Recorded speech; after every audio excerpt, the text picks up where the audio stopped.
Alam mo ba kung saan matatagpuan ang iba't ibang tourist spots dito sa Samar? So sa video ito, tatalakayin natin ang top 8 na tourist spots na matatagpuan dito mismo sa Samar. Top 1. Calbayog City. Ang Calbayog City ay located in northern point of Samar Province. Ang Calbayog City ay mayaman sa mga natural wonders and history mula sa panahon ng Spanish hanggang sa mga Hapon. Kung pupunta naman kayong Calbayog, huwag yung kakalimutang bisitahin ang Samar Archaeological Museum and the Cathedral of St. Peter and Paul.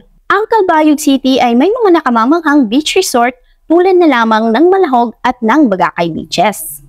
Matatagpuan din dito ang ilan sa pinakamasarap na delicacies dito sa Samar. The local version of the crispy shrimp fritters na naihahambing sa Japanese tempura. Number 2. Ang Basay, Samar. Ang Basay ay isang simpleng bayan na may natural na kagandahan. Ang Basay ay may mga natatagong likas na kagandahan na hindi pa natutuklasan ng karamihan. Sulit na sulit ang pagpunta dahil dito sa Sultan Caves makikita ang mga nakamamanghang stalagmite at mga rock formation. Masasabi mo pa bang matibay ang simbahan na ito na nasa sentro ng bayan at ito ang St. Michael Church na itinayo noong 70s? So let's move on sa number 3, ang Berry Island na matatagpuan sa Northern Samar. Berry Island is the most underrated tourist spots in the Philippines. Sa Berry Island ka makakahanap ng mga kakaibang bato galing sa mga bulkan at dito mo rin makikita sa islang ito ang pinakamalinis na tubig. Number 4, Catbalogan City. Ang Catbalogan City ay tahanan ng iba't ibang museum at kultura tulad na lamang ng Church of St. Bartolome at Samar Heritage Center. At dito mo rin matatagpuan ang nakamamanghang Lobo Cave na may 13 kilometers ang layo mula sa Catbalogan. At napakasulit tingnan ang nakamamanghang limestone formation dito sa Lobo Cave. Ikaw ba ay mahilig sa mga beach resort?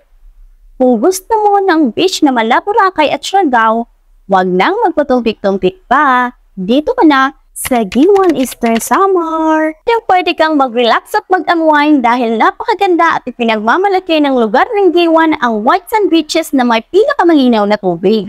Number 6. Ang Lavizares. Ang bayan ng Lavizares ay itinayo noong panahon ng mga Espanyol.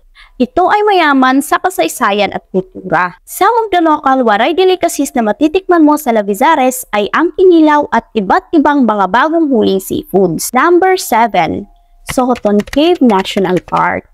The relaxing atmosphere and the serene forestry around the cave ay tiyak talaga na pagpaparelax sa pakiramdam mo. Gamit lamang ang kayak, masasaksihan mo na ang napakagandang stone bridge at limestone formation ng Sohoton Cave. So let's go to the last top 8 tourist spots in Samar, the Tarangban Falls.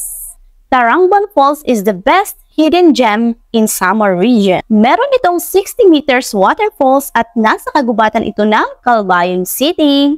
Hindi mo maiisip ang haba at pagod ng nilakbay mo kapag nakita mo na ang napakagandang tanawin ng Tarangban Falls.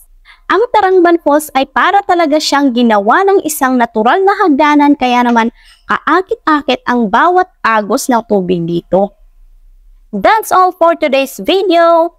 And don't forget to click the follow button for more videos. Thank you for watching. Bye!